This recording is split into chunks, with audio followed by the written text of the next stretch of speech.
give us a benchmark to watch you as you improve, and we are so excited to not only to watch you, but maybe to try to be of some help to you, Marcus. I'm not going to tell a lot about him because that's what he's fixing to do, but Marcus was born on for Mother's Day. I think there would be no greater gift to a mother than to have a newborn baby on Mother's Day. He spent 10 years in the Navy. He has lived in Dallas and Tampa, and he graduated from Opelika High School. His speech is going to be evaluated by Ryan Wong, and Ryan, I'll call on you to explain the purpose of his speech. Marcus will actually be giving speech number 1, the icebreaker speech, and personally, I think that is one of the hardest speeches to really give here. I've done 7 speeches, but the icebreaker by far for me was the hardest. So I don't want to put you on the spot, but I know. Anyways, these are your goals: is to start speaking before an audience, and 2, to find the strengths and the weaknesses that you already have within your speaking instructor.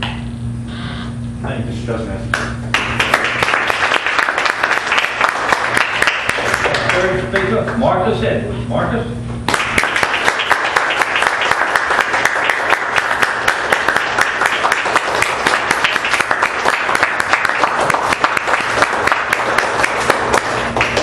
Good morning, guys. How you guys doing this morning? Very good. All right. I'm going to be a little bit raw this morning, so before I start, I have to have your permission to be raw and to be transparent. So with that, just say, bring it. If I have your permission, say, bring it. Bring it. Bring it. All right. All right. So my goal today is to help you find your passion and your purpose, all right?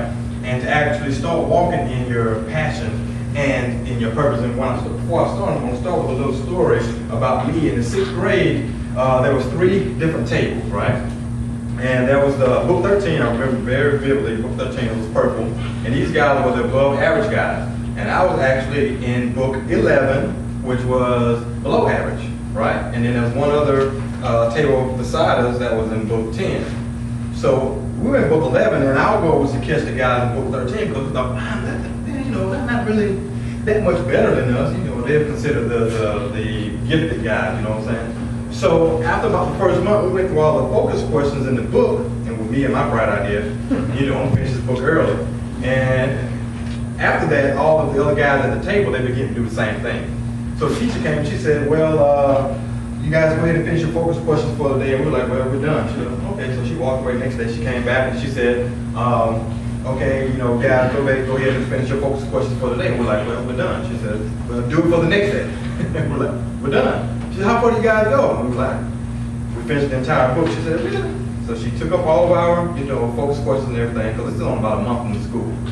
And when she came back with book 12, we were like, oh, we catching them now, baby. When she came back with book 12, she handed the book out and she said something that put a cap on my thinking. Up until this point, I had straight A's all the way through school, maybe 1 or 2 B's here and there. But when she gave us the book, she had said, don't finish this book early because you will not be allowed to go any further. So she spoke into our subconscious, not saying the teachers are bad. She didn't know what she was doing at the time, but she spoke into our subconscious. So that put a cap on my ceiling. The very next report card, guess what I had? D's and F's. D's and F's. It wasn't until I got around the age of 28, 29, 30, when I began on the journey of personal development, that I realized what happened to me. Because after that, even though I had great work ethic in the military, I was an E4 and had qualifications of an E7. So I had been in the Navy 5 years, had qualifications of guys that were 17 years in, E7, E8, E9. But when it came to a crossroad, where it was time for me to excel, I would always self-sabotage, some kind of way, some kind of how. So to tie this back in with passion and purpose, we all are put here to do something in life, right? And we're trying to find out what that is, okay? One, passion, that is for you. I grew up in Oak-Lake, Alabama, where it was, you know, if you want to play tennis or, you know, do anything wild, you know, in the African American community they said, you know, that's what the Caucasians do, we don't do that, right?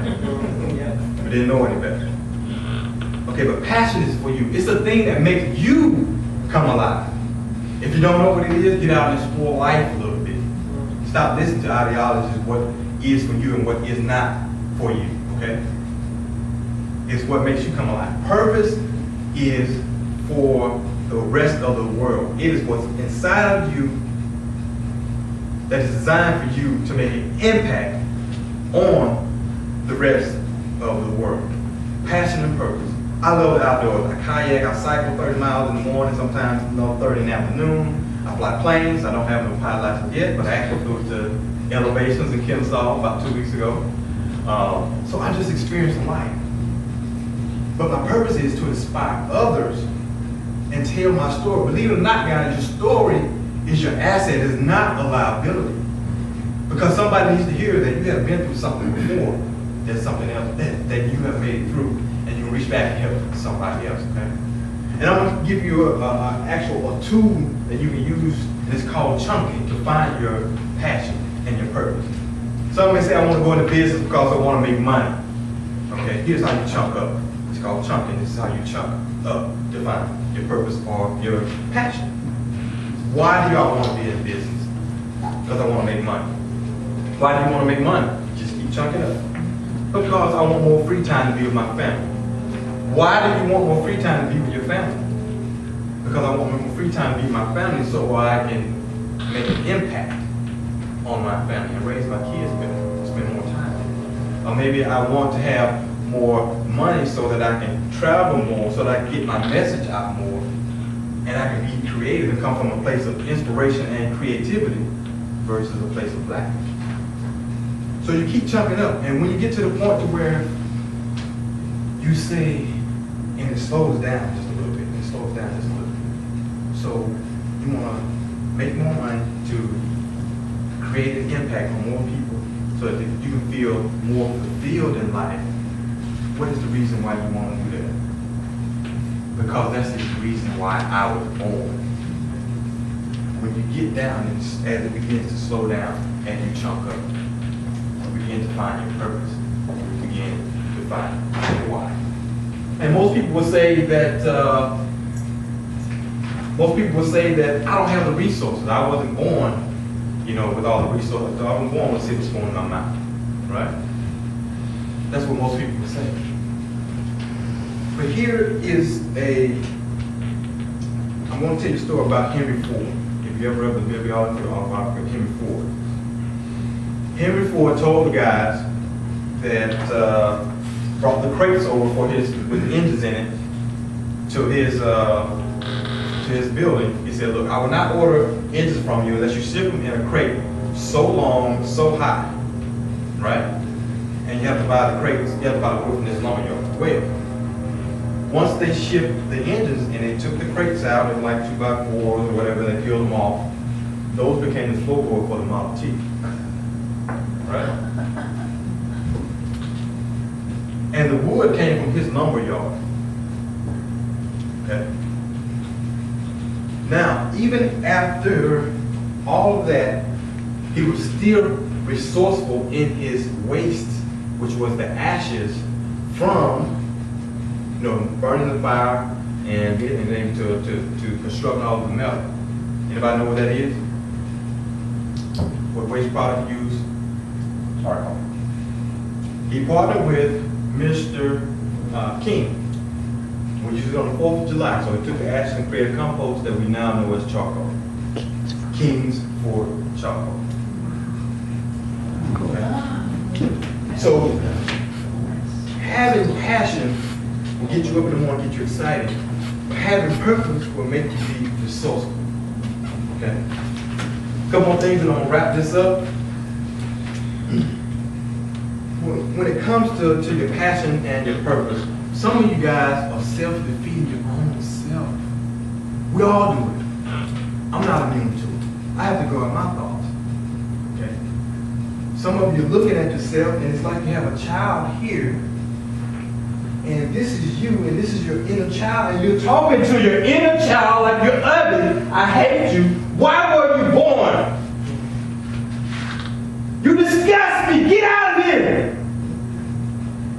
And that is how you're talking to your inner child. The one that used to dream. The one that used to ride the bicycle with the wind blowing in the hair. The one that wasn't afraid to take risks, guys. Forget about what everybody else says. There's no one else like you. As a matter of fact, you stutter, I stutter. You wear glasses. You're a little bit different.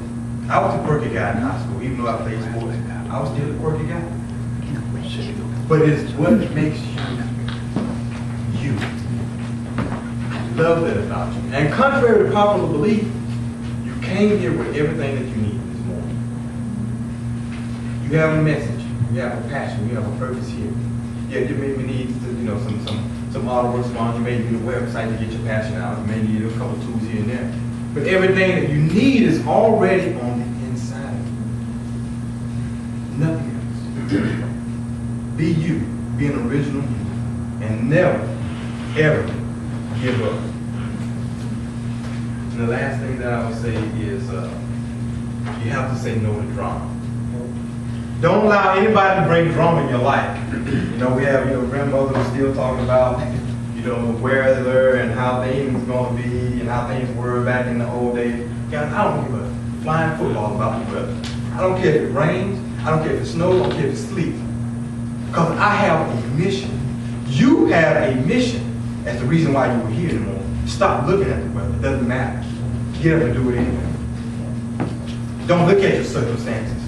Always ask, how can I? Right? And the universe will find a way to bring the resources to you.